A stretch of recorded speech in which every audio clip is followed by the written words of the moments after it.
McLaren has stated that it will never make an SUV. While Lamborghini, Aston Martin, Ferrari, even Lotus are taking the SUV plunge, McLaren is very much sticking to its supercar recipes. Hop back to the year 2000 however, and there was an absolutely crazy machine that you could class as the closest we've come to a McLaren SUV, and it was this, the BMW X5 LM. The turn of the millennium was a pivotal time for BMW because three things were happening. In 1999, they had won the 24 Hours of Le Mans with this, the V12 LMR. They had just unveiled the X5, the company's first foray into a new type of vehicle called an SUV, and the board was planning to enter Formula One through a partnership with Williams. BMW was worried about how its customers would take to the X5. The brand had built itself based on its sports cars and saloon cars, and the suits were worried that people would see this new car as a bit sacrilegious to the brand. The solution? Make the most hardcore performance version of the car to show people what it was capable of. So BMW did all the usual stuff, stiffer and lower suspension, bigger wheels, bigger brakes, a roll cage, a bit of a body kit, but then we come to the engine and the real connection with McLaren. Crammed underneath the bonnet was a V12, but not just any V12, one of the race engines from the V12 LMR Le Mans winner from the previous year. Since the brand was moving to F1, those spare engines were sitting around, and why not use them?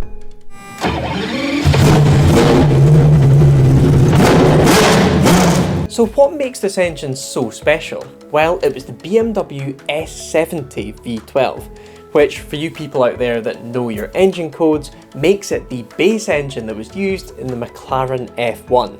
6 litres, naturally aspirated, and without the Le Mans restrictors, 700 brake horsepower in an X5.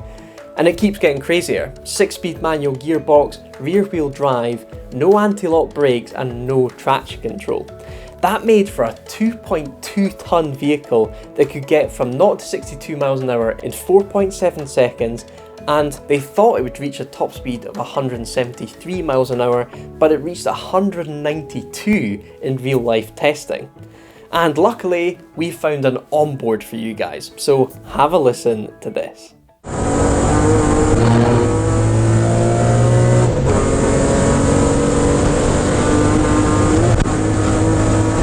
These days, manufacturers are weirdly obsessed with setting lap times in their SUVs around the Nürburgring, but the X5LM was the first of its kind.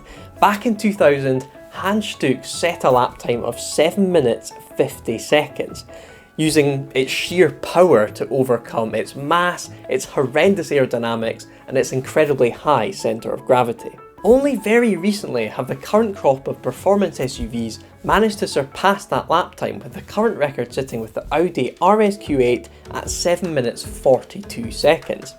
So it took twin-turbo V8s and nearly 20 years of technological development for the likes of the GLC 63 and the Audi to surpass the LM's lap time.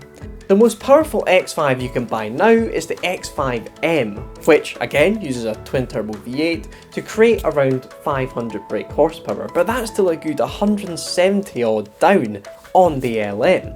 But let's cut the new car some slack. This thing was a complete one-off and didn't go anywhere near making it to full production, and actually the new car would beat it to 60 miles an hour, although given the choice, I think we'd go for the LM.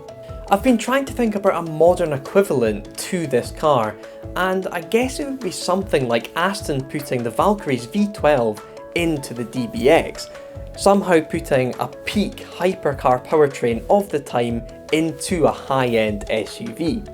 You can still buy a V12 Beamer these days. The 7 Series can come with a 6.6 litre V12 that creates about 600 brake horsepower, but it lacks that race engine drama that the LM had in abundance.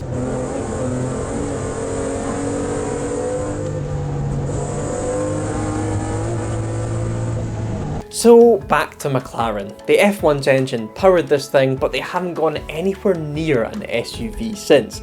McLaren has actually said that there's nothing cool about an SUV, and everyone's entitled to their own opinion, but if they ever do decide to take the plunge like everyone else around them, let's hope it's something equally as crazy as this.